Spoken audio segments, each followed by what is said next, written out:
சிங்கம் ஒரு சிங்கம் எப்போ எதுலயும் பெக்யூலியர் தான். ஒரு முறை சிங்கம் கரிச்சிச்சதுன்னா அந்த சவுண்ட்ல ஒரு 8 கிலோமீட்டருக்கு சும்மா அதிரும், எல்லா திசைகளும் அதிரும். அப்படிப்பட்ட அந்த சிங்கம் வேட்டைக்கு மட்டும்தான் வெளியில வரும், வேடிக்கை பார்க்கறதுக்கெல்லாம் வெளியில வராது. வேட்டையில கூட உயிரோடு இருக்கிற மிருகங்களை தான் வேட்டையாடும். அதுலயும் பெரும்பாலும் தன்னை விட பெரிய சைஸ் உள்ள மிருகங்களை தான் குறி வச்சு தாக்கும், ஜெயிக்கும். எவ்வளவு பசியில் இருந்தாலும் உயிர் இல்லாததை, கெட்டு போனதை தொட்டு கூட பார்க்காது. அப்படிப்பட்ட அந்த சிங்கம் அவ்வளவு ஈஸியா எதையும் தொடாது, தொட்டா விடாது. காட்டோட 4 பக்கமும் மார்க்கிங் மை டெரிட்டரின்னு தன்னுடைய பவுண்டரியை தானே வகுக்கும். அப்படிதான் அந்த காட்டையை தன்னோட கண்ட்ரோல்ல வச்சிருக்கும். சிங்கத்துக்கு கூட்டத்தோட இருக்கிறதுக்கும் தெரியும், தனியா இருக்கிறதுக்கும் தெரியும். அப்படியே தனியா வரணும்னு நினைச்சாலும் அஞ்சாம அலட்டிக்காம சும்மா கெத்தா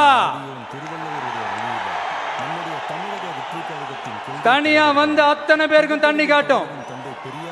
எப்போ எதிலையும் தன்னோட தனித்தன்மை இழக்கவே இழக்காது. Yes, a lion is always a lion.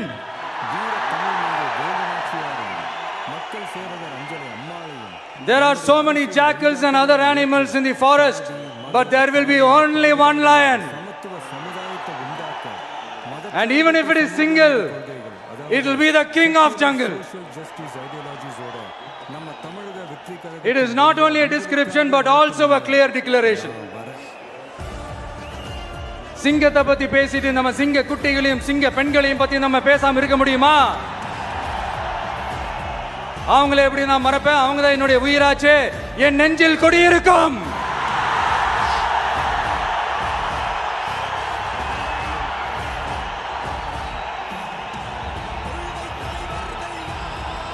என்னுடைய தோழர்களுக்கும் தோழிகளுக்கும்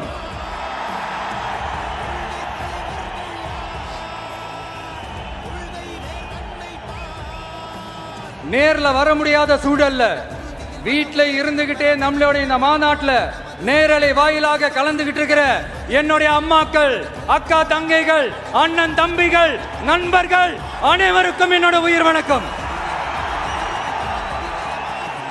என்னோட உயிர் வணக்கம், என்னோட உயிர் வணக்கம்.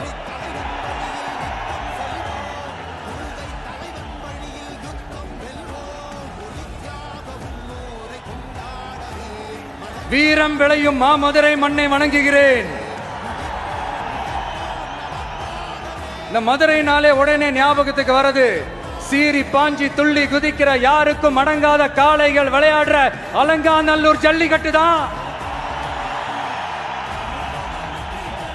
நம்ம வைகை ஆறுதான் அழகர் ஆத்துல இறங்குற வைபவம். மதுரை மீனாட்சி அம்மன் இந்த மண்ணோட உண்மையான குணம், உணர்வு பூர்வமான மண் இது. அது மட்டும் இல்ல, இந்த மண்ணில் வாழ்ற மக்களும் அப்படித்தான் உணர்வு பூர்வமான ஆளுங்க. நான் இந்த மண்ணில் கால் எடுத்து வச்ச உடனே ஒரே ஒருத்தரை பத்தி தான் மனசுக்குள்ள ஓடிக்கிட்டே இருந்தது. அவர் யாருன்னு உங்களுக்கும் தெரிஞ்சிருக்கும். சினிமானாலும் சரி, அரசியல்னாலும் சரி, நமக்கு ரொம்ப ரொம்ப பிடிச்சது புரட்சி தலைவர் எம்ஜிஆர் அவர்கள் தான். அவரோட பழகிறதுக்கு எனக்கு வாய்ப்பு கிடைக்கல. ஆனா அவரை மாதிரியே குணம் கொண்ட என்னுடைய அண்ணன் புரட்சி கலைஞர் கேப்டன் விஜயகாந்த் அவர்களோட பழகிறதுக்கு எனக்கு நிறையவே வாய்ப்பு கிடைச்சது. அவரும் இந்த மதுரை மண்ணை சேர்ந்தவர் தானே, அவரை மறக்க முடியுமா? தமிழ்நாட்டு மக்கள் உணர்வுபூர்வமா உண்மையா நம்ம பக்கத்திலே நிக்கிறவங்க, அதுக்கு ஒரு மிகப்பெரிய அடையாளம் தான் இந்த மதுரை மண். நம்ம தமிழக வெற்றி கழகம் கையில் எடுத்திருக்கிற அரசியலும் அப்படித்தான். உண்மையான அரசியல், உணர்வு பூர்வமான அரசியல், நல்ல அரசியல், நல்லவங்களுக்கான அரசியல், நாட்டு மக்களுக்கான அரசியல், நல்லது மட்டுமே செய்கிற அரசியல்.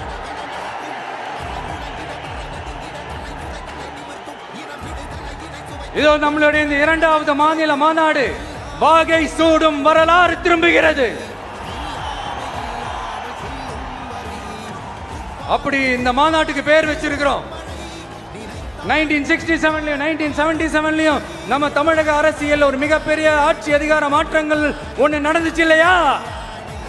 அதே மாதிரிதான் அடுத்த வருஷம் 2026ல அப்படி ஒரு வரலாறு திரும்ப போகுதுன்னு உறுதியா சொல்றதுக்கான மாநாடு தான் நம்மளோட இந்த இரண்டாவது மாநில மாநாடு. விக்கிரவாண்டி விசாலையில நம்மளுடைய ஃபர்ஸ்ட் மாநாடு நடத்தணும், வெற்றி கொள்கை திருவிழா. அதுக்கப்புறமே நீங்க பார்த்திருப்பீங்க, தமிழக அரசியல் அந்த தட்ப வெப்பத்தையே மாத்தினுச்சு. நமக்கு எதிராக எத்தனை குரல்கள். ஆனா உங்களுக்கு தான் நம்மளை பத்தி நல்லா தெரியுமே, எந்த குரலையும் காதலையே போட்டுக்காம மக்களோட குரலை மட்டுமே கேட்டுக்கிட்டு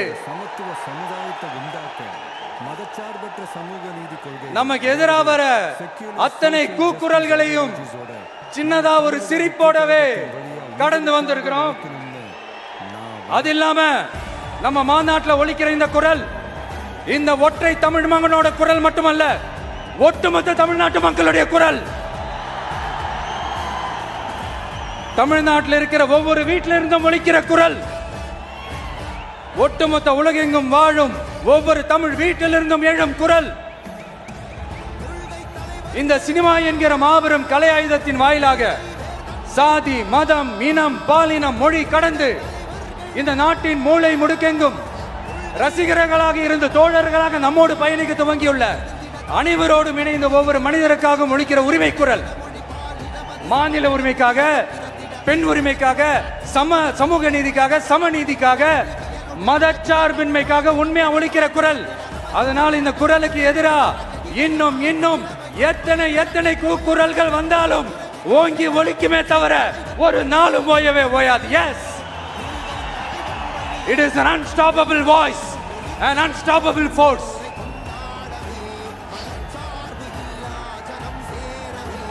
நம்ம அரசியலுக்கு வர்றதுக்கு முன்னாடி, அட இவரெல்லாம் வரமாட்டாரியா, அவரே வரல, இவரே வரல, இவருங்க வர போறாரு அப்படின்ட்டு நிறைய பேர் ஜோஷியம் சொன்னாங்க. அப்புறம் நம்ம கட்சியினுடைய பேர் அறிவிச்சதுக்கு அப்புறம், பேரு தானே அறிவிச்சிருக்கிறாரு, மக்கள் கிட்ட பேர் வாங்கணும்ல, அதெல்லாம் முடியாதுன்னாங்க. அப்புறம் ரொம்ப முக்கியமா மாநாடுலாம் எவ்வளவு பெரிய விஷயம், அதெல்லாம் இவர் ஒத்தால எப்படி பண்ண முடியும், சும்மா பக்கத்துல புஷியானதை வச்சுக்கிட்டு மாநாடுல எப்படி நடத்தி காட்ட முடியும், அதெல்லாம் அவங்களால முடியாது. அப்புறம் மழை பெஞ்சு எல்லாத்தையும் எடுத்துரும். ஏன் என் கூட இருக்கிறவங்களே கூட தான் சொன்னாங்க.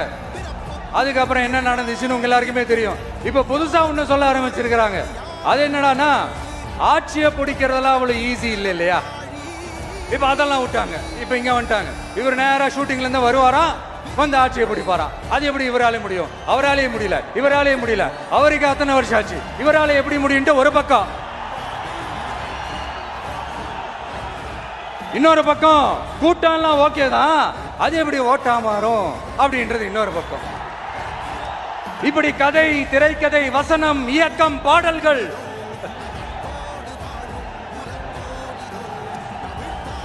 அதனால இந்த அரசியல் ஆய்வாளர்களுக்கு நான் சொல்றதெல்லாம் ஒன்னே ஒண்ணுதான், நல்லா கேட்டுக்கங்க. இந்த விஜய் ஏதோ இந்த பல லட்சம் பேர் கூடுற கூட்டத்தில் மட்டுமே இருக்கிறாரு அப்படின்னு மட்டும் தப்பு கணக்கு போட்டாதீங்க.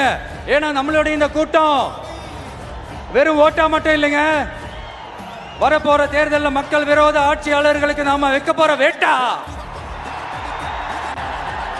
நம்மளை கோட்டைக்கு அனுப்ப போற ரூட்டா இருக்க போதுன்னு சீக்கிரமாவே தெரிஞ்சுப்பீங்க. ஏன்னா கோடிக்கணக்கானவங்களோட ஹார்ட்லயும் வீட்லயும் ஏற்கனவே ஆல்ரெடி உயிரா, உணர்வா, உறவா இருக்கிறோம். நம்மளுடைய கனெக்ட் எல்லாம் வெறும் மக்களோட மட்டும்தான். நாம யாருன்னு அவங்களுக்கு தெரியும், அவங்க யாருன்னு நமக்கு தெரியும். நாமளும் நம்ம மக்களும் எப்படி இருக்கிறோம்னு எதிரிங்களுக்கு நல்லாவே தெரியும். இருந்தாலும் இந்த விஜய் எதுக்குப்பா வந்திருக்கிறாரு, இவர் என்ன புதுசா என்ன திட்டம்லாம் சொல்லிட்டாரு அப்படின்னு வேற நிறைய கேள்விகள். இந்த சொல்றேன் தெரிஞ்சுக்கங்க.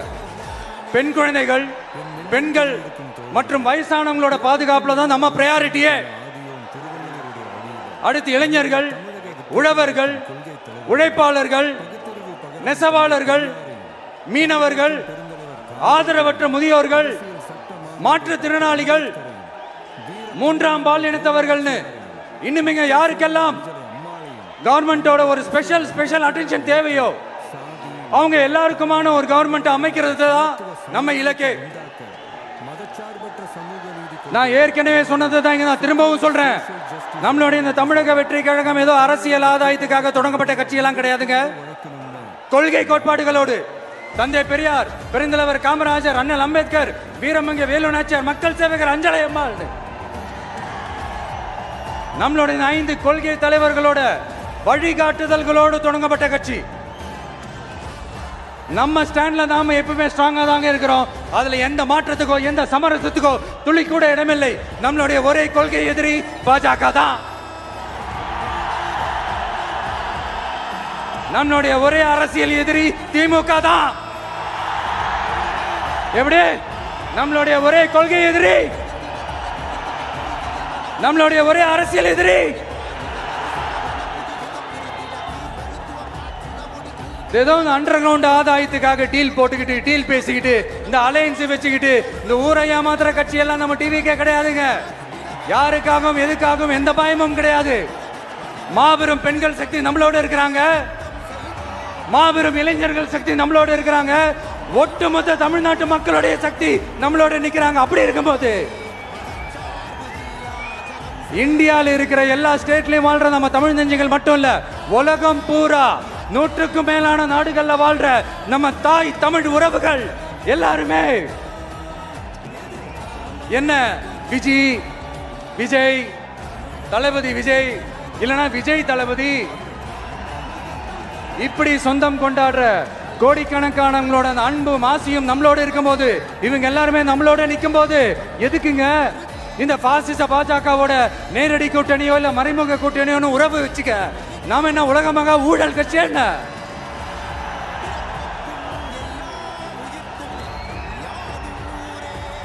நம்மளை பத்தி சின்னதா ஒரு உண்மை ஒண்ணு சொல்லலாமா? என்னடா இவர் வாயால இப்படி சொல்றாருன்ட்டு யாரும் தவறா நினைச்சுக்க வேணாம். ஏன்னா இது ஒரு விதத்துல ஒரு ஃபேக்டும் கூட. அதனாலதான் நான் சொல்லணும்னு ஆசைப்படுறேன். நம்ம யார் தெரியும்ல? நாம எல்லாருமே சொல்றேன்.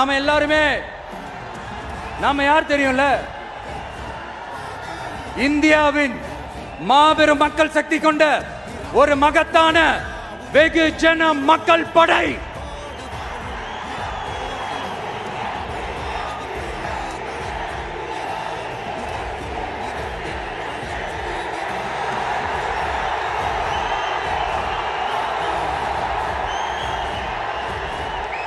அதனால நம்ம தலைமையில நாம் அமைக்க போற இந்த உண்மையான மக்களாட்சிக்கான அச்சாரமாக மாபெரும் மக்கள் சக்தியை அணி அணியாக நம்மளோட திரண்டு நிக்கிறப்போ இந்த அடிமை கூட்டணியில சேர வேண்டிய அவசியம் நமக்கு இருக்குங்க. நம்மளுடைய இந்த கூட்டணி சுயமிழந்த கூட்டணியாலாம் இருக்காது, சுய மரியாதை கூட்டணியா தான் இருக்கும். இந்த ஒரு பக்கம் RSS கிட்ட அடிபணிஞ்சுக்கிட்டு, இன்னொரு பக்கம் மதச்சார்பற்ற கூட்டணின்னு இந்த மக்களை ஏமாத்துற கூட்டணியாலாம் நம்ம கூட்டணி இருக்காது.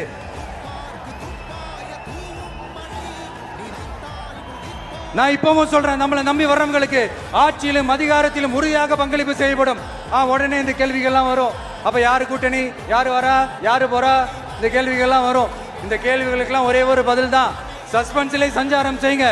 ஆனா ஒண்ணு, 2026ல 2 பேருக்கு நடுவுல தான் போட்டியே. ஒன்னு டிவிகே, இன்னொன்னு டிஎம்கே. இந்த போட்டி எப்படி இருக்க போதுன்னா, இந்த அலையன்ஸை வச்சு எப்படியாவது நம்ம தப்பிச்சிடலாம். என்ன இந்த அறத பழைய இந்த மேத்தமேட்டிக்ஸ் அரித்மேட்டிக்ஸ் இதெல்லாம் வச்சு எப்படியாவது நம்ம தப்பிச்சிடலாம் அப்படின்னு நினைக்கிறவங்களோட அந்த கனவு ஒரு நாளும் மைப்படாது.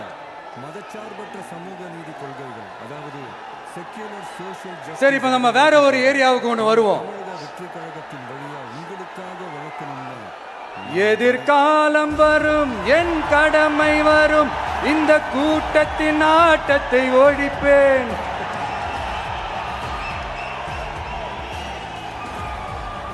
மக்கள் அரசியல் என்ற அந்த சவுக்க கையில் எடுக்கலாமா? யாருக்கு எதிரான தானே கேட்கிறீங்க? வேற யாரு? மறைமுக உறவுக்காரர்களான பாசிச பாஜகவும் பாய்சன் திமுகவும் தான். மாண்புமிகு பிரதமர் நரேந்திர மோடிஜி அவர்களே, 3வது முறையா ஒன்றியத்தோட ஆட்சி அதிகாரத்தை நீங்க தானே கையில் வச்சிருக்கிறீங்க. இல்ல, நாங்க தெரியாம தான் கேட்கிறோம். நீங்க ஆட்சிக்கு வந்தது ஒட்டுமொத்த மக்களுக்கும் நல்லது செய்யவா, இல்ல நம்மளுடைய இந்த இஸ்லாமிய நண்பர்களுக்கும் இஸ்லாமிய தோழர்களுக்கும் எதிராக சதி செய்யவா? மக்களுக்கு உங்ககிட்ட கேட்கறதுக்குன்னு ஏராளமான கேள்விகள் இருக்குது. அதனால அவங்க சார்பா, அவங்கள ஒருத்தனா, அவங்களோட ஒரு உண்மையான ஒரு பிரதிநிதியா உங்ககிட்ட சில கேள்விகள் கேட்கணும். மிஸ்டர் பிரைம் மினிஸ்டர் அவர்களே,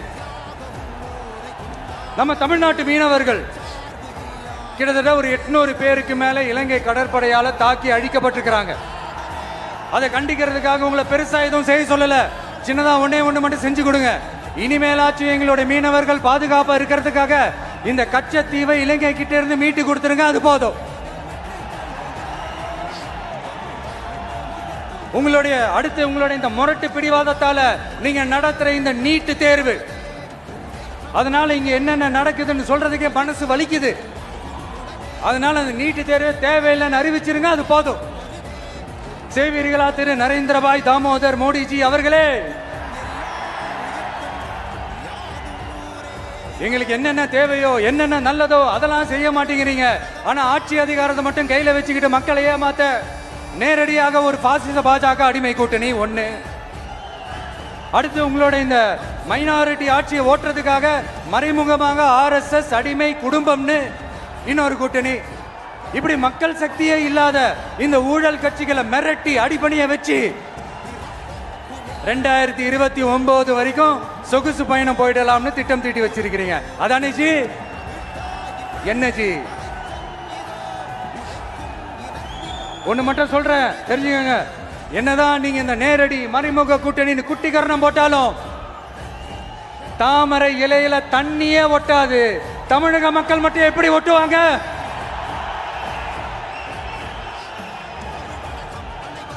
இங்க ஒரு MP சீட்டு கூட தரலன்றதுக்காக தமிழ்நாட்டுக்கும் தமிழ்நாட்டு மக்களுக்கும் எதுவுமே செய்யாம ஓரவஞ்சனை செய்யுது இந்த ஒன்றிய பாஜக அரசு. சங்கம் வச்சு தமிழ் வளர்த்த மண் இந்த மதுரை மண்.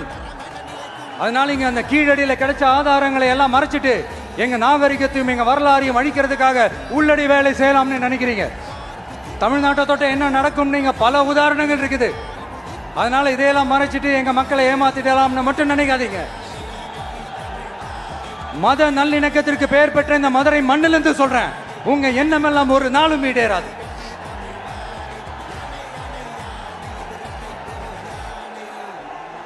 எம்ஜிஆர்னா யார் தெரியும்ல? அவர் மாஸ்னா என்னன்னு தெரியும்ல?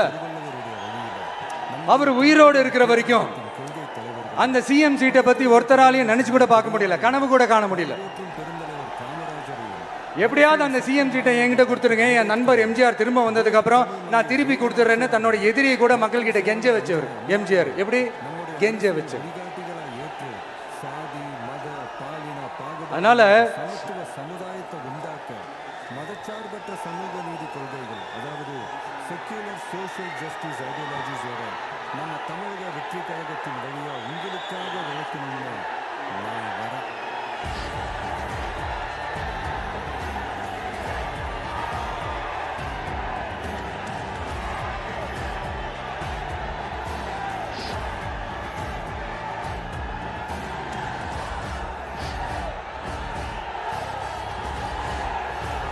ஆனா இப்போ அவர் ஆரம்பிச்ச அந்த கட்சியை, எம்ஜிஆர் அவர்கள் ஆரம்பிச்ச அந்த கட்சியை கட்டி காக்கிறது யாரு? இன்னைக்கு அந்த கட்சி எப்படி இருக்குது அதை நான் சொல்லிதான் உங்களுக்கு தெரியணுமா? அப்பாவி தொண்டர்கள் அதை வெளியில சொல்ல முடியாம வேதனையில தவிக்கிறாங்க. 2026 சட்டமன்ற தேர்தலில் யாருக்கு ஓட்டு போடணும், எப்படிப்பட்ட ஆட்சி இங்க அமையணும்னு அந்த அப்பழுக்கற்ற அந்த தொண்டர்களுக்கும் ரொம்ப நல்லாவே தெரியும். அதனால என்ன வேஷம் போட்டுக்கிட்டு பாஜக இங்க தமிழ்நாட்டுக்குள்ள வந்தாலும் அவங்க வித்தை எல்லாம் இங்க வேலைக்கே ஆகாது. இப்படி பொருந்தா கூட்டணியா இந்த பாஜக கூட்டணி இருக்கிறதுனால இப்ப ஆட்சியில இருக்கிற இந்த வெற்றி விளம்பர மாடல் திமுக என்ன செய்யுதுன்னு தெரியும்ல? பாஜகவோட உள்ளுக்குள்ள ஒரு உறவை ஒண்ணு வச்சுக்கிட்டு வெளியில எதிர்க்கிற மாதிரி ஒரு டிராமா ஒண்ணு பண்ணிக்கிட்டு எதிர்கட்சியா இருந்தா போங்க மோடின்னு பலூன் விடுறது, ஆளுங்கட்சியா இருந்தா வாங்க முடியும்னு கொடை பிடிச்சுக்கிட்டு கும்பிடு போடுறது. இது மட்டுமா? ஒரு ரைடுன்னு ஒன்று வந்துட்டா போதும், இது வரைக்கும் போகவே போகாத ஒரு மீட்டிங், அதை காரணம் காட்டி டெல்லிக்கு போறது, அங்க ஒரு சீக்ரெட் மீட்டிங் நடத்துறது. நல்லா நோட் பண்ணணும் மக்களே, அந்த மீட்டிங் அப்புறம் இந்த இஷ்யூ அப்படியே காணாம போயிருக்குமே. அதேதான் Stalin uncle, what uncle is very wrong uncle.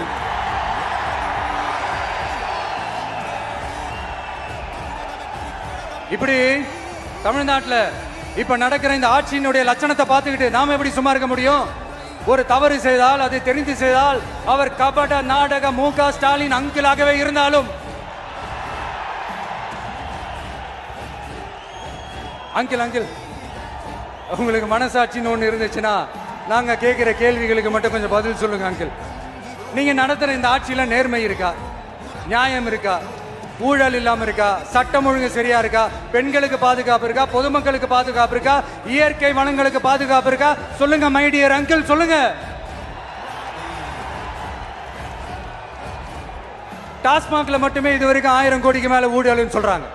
அதுல மட்டுமா தப்பு நடக்குது? வேற எதுல தான் நடக்கல? உலகத்திலே மிஸ்டர் கிளீன் ரெக்கார்ட்ஸ் எல்லாம் உங்களுக்கும் உங்க கூட இருக்கிறவங்களுக்கும் மட்டும்தான் அங்கிள் கொடுக்கணும். இதை பார்த்து வாயே இல்லாத ஊரு கூட வயிறு வலிக்கு சிரிக்குது. பெண்களுக்கு 1000 ரூபாய் கொடுத்துட்டீங்கன்னா போதுமா அங்கிள்? அப்படியே அது மூடி மறைச்சிடலான்னு பாக்குறீங்களா? படிக்கிற இடத்துல, வேலைக்கு போற இடத்துல, வெளியில போற இடத்துலன்னு அவங்களுக்கு பாதுகாப்பே இல்லைன்னு ஒட்டுமொத்த பெண்களும் கதறாங்க. அந்த கதறல் சத்தம் ஏதாவது உங்க காதுல கேக்குதா அங்கிள்? இதுல வேற உங்க அப்பான்னு கூப்பிடுறாங்கன்னு வேற சொல்றீங்க. What is this uncle? Is very very wrong uncle, is very very wrong. பெண்களுக்கு மட்டுமா பொய் வாக்குறுதி கொடுத்து ஏமாத்துறீங்க? அரசு ஊழியர்கள், ஆசிரியர்களை ஏமாத்துறீங்க, விவசாயிகளை ஏமாத்துறீங்க, பரந்தூர்ல பாதிப்பே வராதுன்னு சொல்லி ஏமாத்துறீங்க, மீனவர்களை ஏமாத்துறீங்க, போதைப் பொருள் கலாச்சாரத்தை ஒழிக்காம ஏமாத்துறீங்க. ஐயோ ஐயோ ஐயோ, very very first uncle, very very first. எப்படி கேட்டாலும் இவங்க கிட்ட இருந்து எந்த பதிலும் வரப்போறதில்லை. ஏன்னா இருந்தா தானே. இப்ப ஆட்சியில இருக்கிற நம்மளுடைய அங்கிள் பதில் சொல்றது இருக்கட்டும். மக்களை நீங்க சொல்லுங்க, நீங்க உண்மையை சொல்லுங்க. செய்வோம் செய்வோம் செய்வோம் செய்வோம்னு சொன்னாங்களே, சொன்னதெல்லாம் செஞ்சாங்களா? உங்களை தான் கேக்குறேன், சொன்னதெல்லாம் செஞ்சாங்களா? சத்தமா சத்தமா மை டியர் அங்கிள், கேக்குதா? மக்களோட சத்தம் கேக்குதா? இது வெறும் சாதாரணமான முழக்கம் தான். கூடிய சீக்கிரம் மக்களை போய் சந்திக்க போறேன், அவங்களோட மனசு விட்டு பேச போறேன். அதுக்கப்புறம் இந்த சாதாரணமான முழக்கம் இடி முழக்கமா மாறும். அத்தோட நிக்காது. அந்த இடி முழக்கம் தமிழ்நாட்டோட போர் முழக்கமா மாறும். அந்த போர் முழக்கம் உங்களை ஒரு நிமிஷம் கூட தூங்க விடாது. நடக்குதா இல்லையான்னு பாருங்க. என்னடா இவன் இவ்வளவு ஸ்ட்ராங்கா சொல்றானேன்னு பாக்குறீங்களா? எல்லாரும் கட்சி ஆரம்பிச்சதுக்கு அப்புறம் தான் ஒவ்வொரு வீட்டுக்குள்ளேயும் போறதுக்கு ட்ரை பண்ணுவாங்க. ஆனா நாங்க அப்படி இல்லை. ஒவ்வொரு வீட்டுக்குள்ளேயும் போனதுக்கு அப்புறம் தான் கட்சியாவே ஆரம்பிச்சிருக்கிறோம்.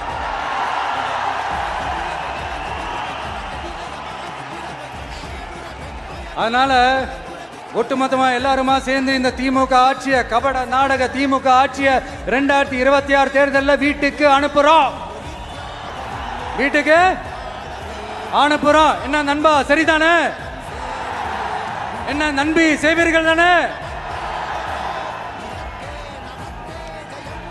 இப்போ உங்களுக்கு சின்னதா ஒரு சர்ப்ரைஸ். நம்ம கட்சியினுடைய வேட்பாளர் பட்டியலை இப்ப நான் அறிவிக்க போறேன். மதுரை கிழக்கு வேட்பாளர் விஜய். இன்னும் முடிக்கல. ஒரு நிமிஷம், இன்னும் முடிக்கல. மதுரை மேற்கு வேட்பாளர் விஜய். மதுரை மத்தி வேட்பாளர் விஜய்.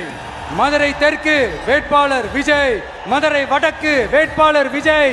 மேலூர் விஜய். சோழவந்தான் விஜய். திருப்பரங்குன்றம் விஜய். திருமங்கலம் விஜய். உசிலம்பட்டி விஜய்.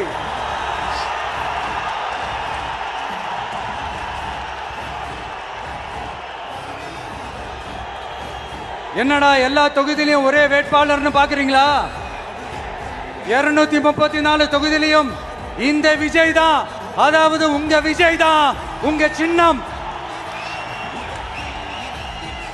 இன்னும் சிம்பிளா சொல்லணும்னா உங்க வீட்டில் இருக்கிற ஒருத்தர் தான் வேட்பாளரா நிக்க போறாங்க. அந்த வேட்பாளரும் நானும் வேறு வேறு இல்லை. நீங்க அவருக்கு ஓட்டு போட்டீங்கன்னா எனக்கு ஓட்டு போட்ட மாதிரி, இந்த முகத்துக்காக நீங்க ஓட்டு போட்டீங்கன்னா உங்க வீட்டில் இருக்கிற உங்களுடைய வேட்பாளர் ஜெயிச்ச மாதிரி. என்னடா இவர் ஏதோ ஓவரா சொல்றாருன்னு நினைக்க வேணாம். பிராக்டிக்கலா அப்படிதான் இருக்கும், அப்படிதான் இருக்கணும். நீங்களும் அப்படிதான் நினைப்பீங்கன்னு நான் நம்புறேன். ஏன்னா இது நம்மளை விட நம்ம எதிரிங்களுக்கு இன்னும் நல்லாவே தெரியும். அதனால எல்லாம் இந்த அதிகார பலம் எல்லாத்தையும் தூக்கிட்டு வந்துருவாங்க. வரட்டும், பாத்துக்கலாம். TVK will take it, TVK will meet it, TVK will compete with it and TVK will conquer it, TVK will conquer it.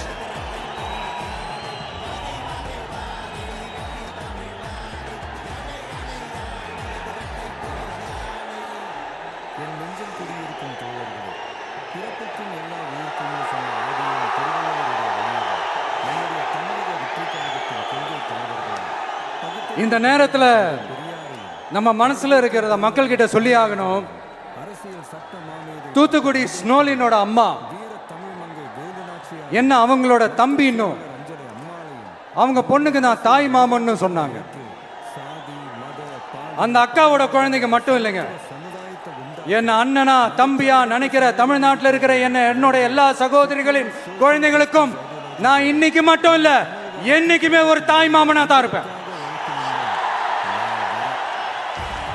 நீங்க எல்லாரும் என்னுடைய ரத்த உறவு, கூட பிறந்த பொறுப்பு. என் வீட்டு ரேஷன் கார்டுல வேணா உங்க பேர் இல்லாம இருக்கலாம், உங்க வீட்டு ரேஷன் கார்டுல வேணா என் பேர் இல்லாம இருக்கலாம். ஆனா நாம் எல்லாரும் ஒண்ணுதான், உறவுதான். நமக்கு இடையே எந்த அரசியலும் உள்ள நுழையவே முடியாது. என்கிட்ட இருந்து உங்களையும் உங்ககிட்ட இருந்து என்னையும் எந்த சக்தியாலும் பிரிக்கவே முடியாது. அப்புறம் நான் ஒன்னும் இந்த மார்க்கெட் போனதுக்கு அப்புறம், ரிட்டையர் ஆனதுக்கு அப்புறம் அடைக்கலம் தேடி அரசியலுக்கு வரல, படைக்கலனோட வந்திருக்கிறோம். பவர்ஃபுல் ஃபோர்ஸோட, மாபெரும் படை வரிசையோட, எல்லாத்துக்கும் தயாராகி தான் வந்திருக்கிறோம். இவ்வளவு தயாரா நாம அரசியலுக்கு வர்றதுக்கு ரொம்ப ரொம்ப முக்கிய காரணம் ஒண்ணு இருக்கு. அது என்ன தெரியுமா? நன்றி கடன், நன்றி கடன், நன்றி கடன். கிட்டத்தட்ட ஒரு 30 வருஷத்துக்கு மேல நீங்க தான், நம்ம மக்கள் தான் என் கூட நிக்கிறீங்க, எனக்காக நிக்கிறீங்க, என்னை தாங்கி பிடிக்கிறீங்க, மனசுல ஏந்தி பிடிக்கிறீங்க, தாய் அன்போட மடியில ஏந்திக்கிறீங்க. உண்மையை சொல்லணும்னா வேற யாரை விடவும் எனக்கு இந்த அன்பையும் ஆதரவையும் கொடுத்திருக்கிறீங்க. என் மேல உயிரையே வச்சிருக்கிறீங்க. என்ன உங்க வீட்டுல ஒருத்தனாவே ஆக்கிட்டீங்க. நீங்க எனக்கு கடவுள் கொடுத்த வரம்.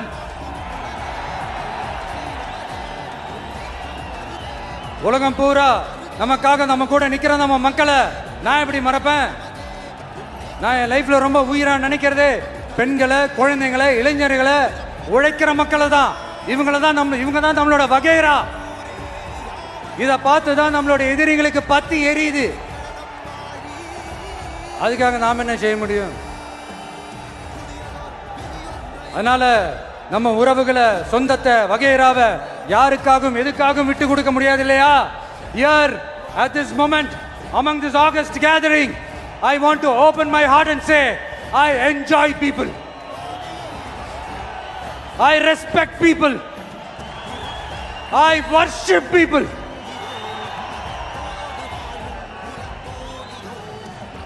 சரிப்பா, இவ்வளவு செஞ்ச நம்ம மக்களுக்கு நன்றி கடனா உன்னால முழுமையா செலுத்த முடியுமான்னு கேட்டா சத்தியமா சொல்றேன், என்னால முடியாதுதான். இன்னும் எத்தனை ஜென்மம் எடுத்தாலும் அந்த நன்றி கடனை என்னால தீர்க்கவே முடியாது. அப்புறம் என்ன மானாவுக்கடா நீ வந்திருக்க அதானே கேக்குறீங்க?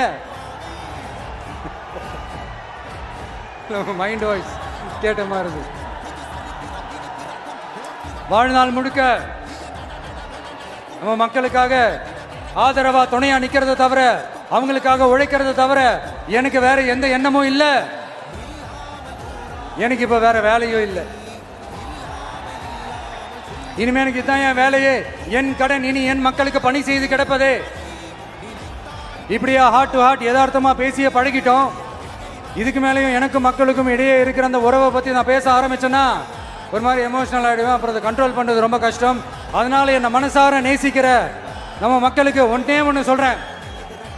இந்த விஜய் உங்க விஜய், உங்களுக்கான விஜய், உங்களுக்காக மட்டுமே இருக்கிற விஜய். உங்க கூட நிக்க, உங்களுக்காக நிக்க, உண்மையா நிக்க, உணர்வோட நிக்க, உறுதியா நிக்க, உங்க கூட பேச, உங்களுக்காக பேச, உண்மையா பேச, உணர்வோட பேச, உறுதியா பேச, உங்களுக்காக சேவை செய்ய உங்க விஜய் நான் வர.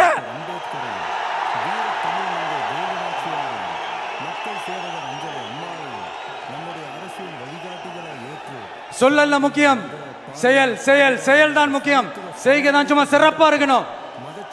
இந்த ஆட்சிக்கு வந்தேன்னா சும்மா அது செய்வேன், இது செய்வேன், நல்லது செய்வேன், உருட்டுவேன், புரட்டுவேன், அதெல்லாம் கிடையாது. செய்யறதுக்கு நல்லது, செய்யறதுக்கு நல்லது, செய்யறதுக்கு மட்டும்தான் இந்த விஜய். அப்புறம் ஒரு அரசியல் தலைவன் அவன் சினிமாக்காரனா, நல்லவனா, கெட்டவனா, இதெல்லாம் தாண்டி அவன் உண்மையானவனா, அதுதான் ரொம்ப ரொம்ப முக்கியம். இது சம்பந்தமா ஒரு குட்டி கதை ஒன்று சொல்றேன். ஒரு நாட்டில் ஒரு ராஜா தனக்கு பக்கபலமா இருக்கிறதுக்காக, கூட துணையா இருக்கிறதுக்காக ஒரு தளபதியை தேடுறாரு. சரியான தகுதிகளோட ஒரு 10 பேர் செலக்ட் ஆகுறாங்க. ஆனால் அதில் ஒருத்தர் மட்டும் தான் செலக்ட் பண்ணணும். அதனால அந்த ராஜா என்ன பண்றாருன்னா ஒரு டெஸ்ட் வைக்கிறார். அந்த 10 பேர் கையிலையும் விதை நெல்லை கொடுத்து இதை நல்லா வளர்த்து கொண்டு வாங்க, ஒரு 3 மாசம் கழிச்சு வாங்கன்னு சொல்லி அனுப்பி வச்சிடுறாரு. 3 மாசம் கழிச்சு வரும்போது அதில் ஒருத்தர் ஆள் உயரத்துக்கு வளர்த்துருந்தாரு, ஒருத்தர் தோல் உயரத்துக்கு வளர்த்துருந்தாரு. அதில் ஒரு 9 பேரும் நல்லா வளர்த்து கொண்டு வந்திருந்தாங்க. ஒருத்தர் மட்டும் வெறும் தொட்டியோடவே வந்தார். என்னன்னு கேட்டதுக்கு, நானும் தண்ணி ஊற்றி ஊற்றி பார்க்குறேன், உரம் வச்சு வச்சு பார்க்குறேன், வளரவே மாட்டேங்குது ராஜா, என்ன பண்ணுறதுன்னு தெரியலன்னு சொன்னதுக்கு ராஜா அவரை கட்டி அணைச்சிக்கிட்டு, இனிமே நீதான் என்னுடைய தளபதி, எல்லா அதிகாரமும் உனக்கு தான் சொன்னார். ஏன்னா அந்த 10 பேர் கையிலையும் ராஜா கொடுத்தது அவித்த விதை நெல், அது முளைக்கவே முளைக்காது. அந்த 9 திருட்டு பயலும் என்ன பண்ணியிருக்காங்கன்னா வேற விதை நெல்லை வாங்கி அதை வளர்த்துட்டு ராஜாவையும் மக்களையும் ஏமாத்திருக்கிறாங்க. ஆனா இவர் மட்டும் உண்மையை போட்டு உடைச்சிட்டார். அதனால ஒரு நாட்டுக்கு திறமை எந்த அளவுக்கு முக்கியமோ அந்த அளவுக்கு உண்மையும் நேர்மையும் முக்கியம். இப்போ நீங்க எல்லாரும் தான் அந்த ராஜா. நீங்க தேர்ந்தெடுக்க போற அந்த தளபதி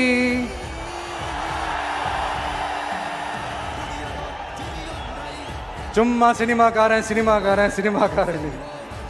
அம்பேத்கர் அவர்களை தோக்கடிச்சது சினிமாக்காரன் இல்ல, அரசியல்வாதி.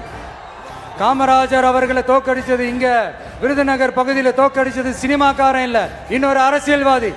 இன்னைக்கும் நம்ம கூட வாழ்ந்துட்டு இருக்கிற நல்ல கண்ணு ஐயாவை தோக்கடிச்சது சினிமாக்காரன் இல்ல, அரசியல்வாதி. இப்படிப்பட்ட நல்ல நல்ல தலைவர்களை எதிர்த்து நின்று தோக்கடிக்கணும்னு அந்த எண்ணத்தை உருவாக்குனது சினிமாக்காரன் இல்ல, அரசியல்வாதி. அதனால எல்லா அரசியல்வாதியும் அறிவாளியும் கிடையாது, எல்லா சினிமாக்காரனும் முட்டாளும் கிடையாது. கான்பிடண்டா இருங்க, நல்லதே நடக்கும், வெற்றி நிச்சயம். மீண்டும் சந்திக்கும் வரை நன்றி, வணக்கம்.